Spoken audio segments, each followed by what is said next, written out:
इसी प्रकार अन्य प्रसंगों को श्रवण करने के लिए महाराज श्री के एकमात्र अधिकृत ऑफिशियल यूट्यूब चैनल को सब्सक्राइब करके बेल आइकन को अवश्य दबा दें।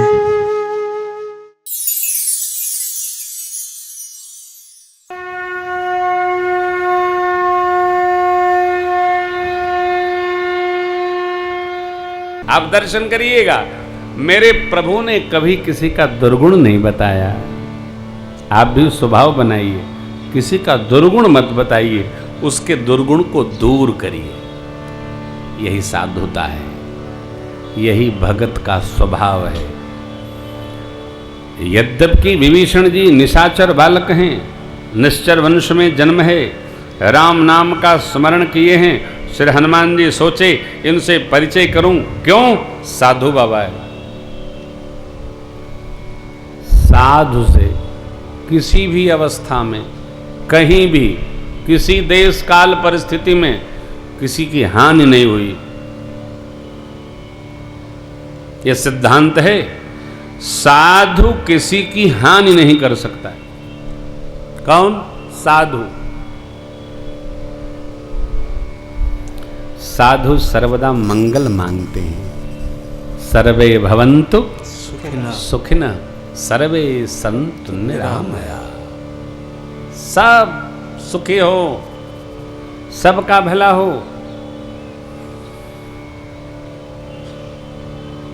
साधु, अरे कौन कह रहा है, इसी से वाक्य प्रमाण सिद्धांत बनता है। श्री हनुमान जी महाराज मन में सोचते हुए कहते हैं, एहसन हठि करी हूं पहचानी, साधु हैं साधु ते हो इन कारज हानि। मैं पूर्व व्याख्या में निवेदन कर रहा हूं, साधु हैं, हानि नहीं होगी। ब्राह्मण वेश में, विप्र वेश में जाकर, और हनुमान जी महाराज भी श्री राम जय जय राम, जय राम जी की जय, सिया राम।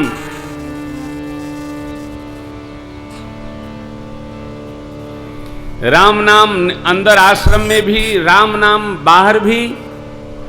विभीषण जी का निज निवास, राम नाम अंदर, राम नाम बाहर। विभीषण जी एक पल नहीं लगाए, निकल कर बाहर आए और प्रणाम किए। करी प्रणाम पूछे कुशलाई। ये देखिए, ये भी एक सिद्धांत है।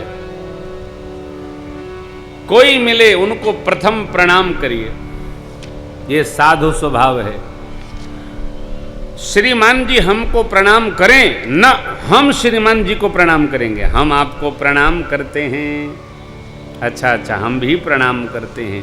ये ही और भी का ही खेला है। विभीषण जी ने प्रणाम किया, कुशल पूछिए।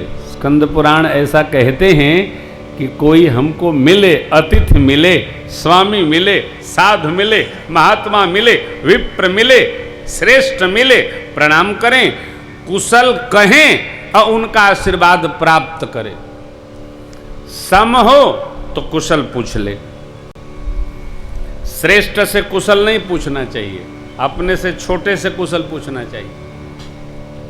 आजकल तो बच्चे, ऐसी जानकारी हो गई है लोगों को, पिताजी से बच्चे पूछते हैं क्या हाल चाल है, तो पिताजी कहते हैं सब तुम्हारी कृपा है। क्या कहेंगे आप बताओ? हमारा छोटा हमसे पूछेगा कि भैया आपकी क्या हाल चाल है, तो भैया क्या कहेंगे? भैया तुम्हारी कृपा से सब ठीक है। बोला तो हो ही जाएगा? नहीं, करी प्रणाम पूछी कुशलाई। बेप्र कहु निज कथा बुझाई। आप अपनी कथा सुनाइए। यहां बड़ा कठोर चिंतन है। किसी को अन्यथा न लगे, बहुत कठोर है। कोई भी विवेकी व्यक्ति जो प्रश्न पूछा जाएगा वही उत्तर आएगा, ऐसा व्यवहार का नियम है। विभीषण जी ने प्रणाम किया और श्री हनुमान जी का कुशल पूछकर कहा, अपनी कथा सुनाइए। चुप नहीं भय। विभीषण जी ने आगे पूछा, आप भागवत भक्तों में कोई हैं क्या जो यहां आ गए? क्यों?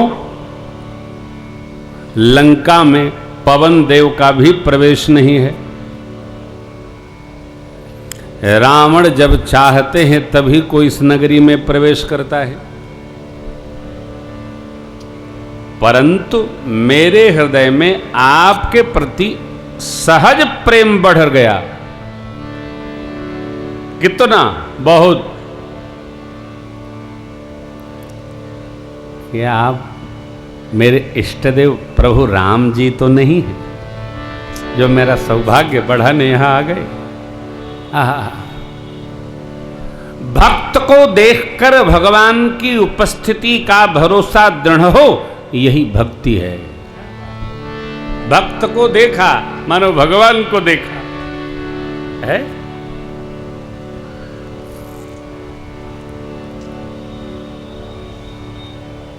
ऐसा क्यों आया?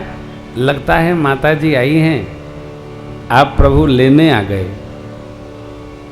अनेक विचार हमको सौभाग्य प्रदान करने आ गए।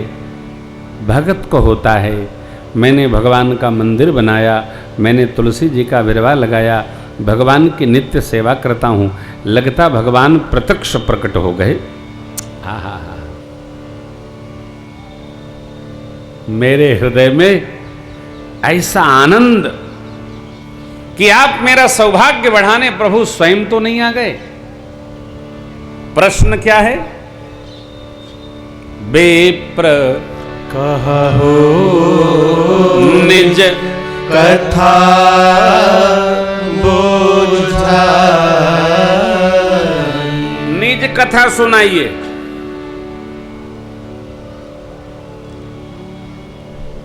श्री हनुमान जी को कहां से प्रारंभ होना चाहिए? मैं कौन हूं?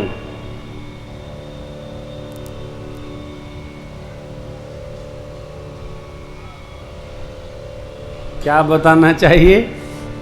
मैं कौन हूं? प्रश्न है, विप्र कहूं निज कथा बुझाई। समझा करके कहिए। श्री हनुमान जी प्रारंभ भय।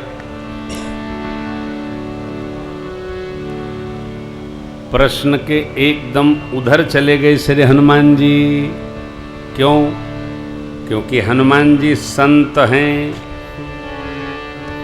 हनुमान जी भक्त हैं, हनुमान जी भगवान के पुत्र हैं,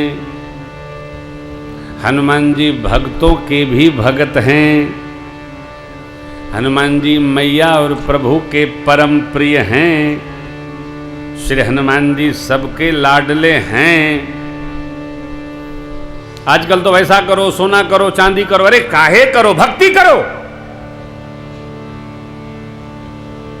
एक मंदिर में गए महाराज, बोले कि महाराज ये देखिए सोने का मुकुट हनुमान जी को। हमने कहा बहुत सुंदर लग रहा है, बहुत सुंदर लग रहा है। इतने में कुछ दिन बाद मुकुट चोरी हो गया। फोन आया, महाराज मुकुट तो चोरी हो गया। हमने कहा जिसका था वो ले गए। अरे जो पूरा शरीरे सोने का है, स्वर्ण शैलाभ दे हम, उसको काहे मुकुट में बांधे दे रहे हो भैया? एक बोझा सिर पर और लगाए दे रहे हो। भगत जी को काहे परेशान करते हो? आनंद में रहने दो, भक्ति करो। श्री हनुमान जी ने निज कथा नहीं सुनाई। क्या सुनाई?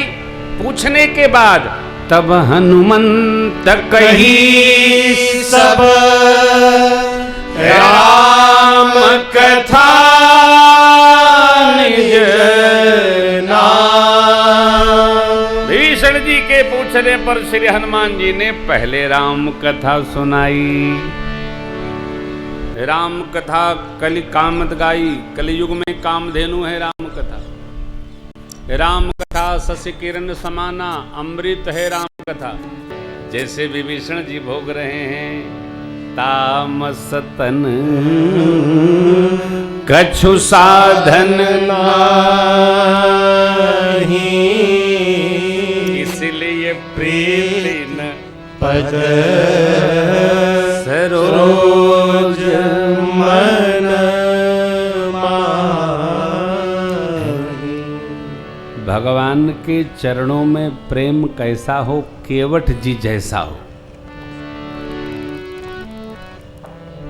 केवट जी भगवान से कोनो बातें नहीं कर रहे हैं, बस एक ही बात कहते हैं, जो प्रभु पार अवश्य गाचहु, मोहि पद पदुम भजन कहु, मोहि पद पदुम भजन कहु। पद कमल धोई चढ़ाई नावन नाथ उतराई चौं। पद कमल धोई चढ़ाई नावन नाथ उतराई चौं।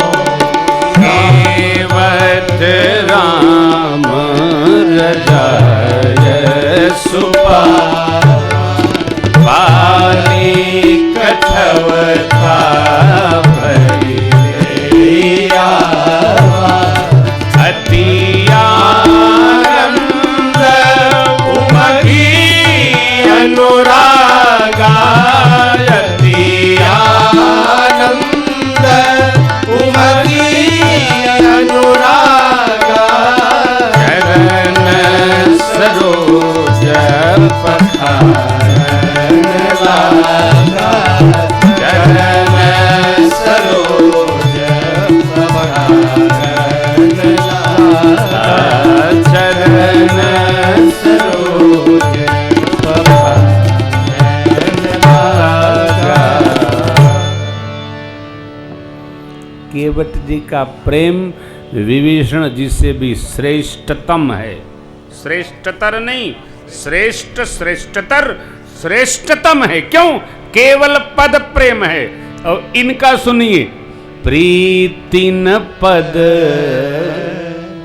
सरोज मन माही। परमात्मा के श्री चरण में मेरा प्रेम नहीं, मेरा मन है मेरे मन का।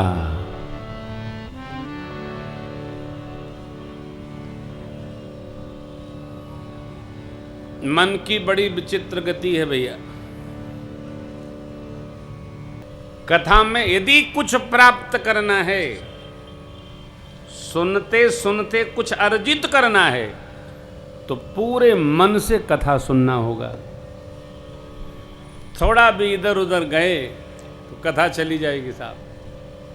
इसको तो 9 दिन ही रहना है, फिर विदा लेगी यहां से।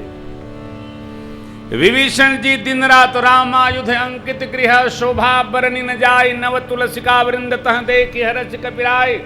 उठे राम राम ते सुमिरन कीना, ऐसे विभीषण जी महाराज भवन एक पुनिदीक सुहावा, हरि मंदिर तह भिन्न बनावा। कहते हैं अपनी बात, प्रीति न पद सरोज मन माही। मेरे मन में भगवान के श्री चरणों के प्रति प्रीति नहीं है।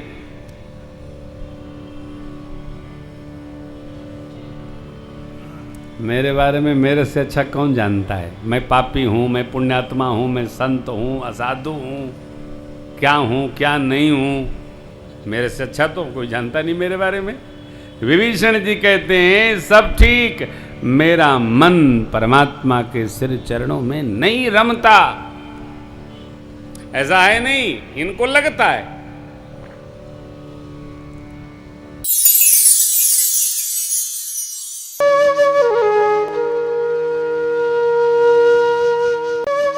इसी प्रकार अन्य प्रसंगों को श्रवण करने के लिए महाराज श्री के एकमात्र अधिकृत ऑफिशियल यूट्यूब चैनल को सब्सक्राइब करके बेल आइकन को अवश्य दबा दें।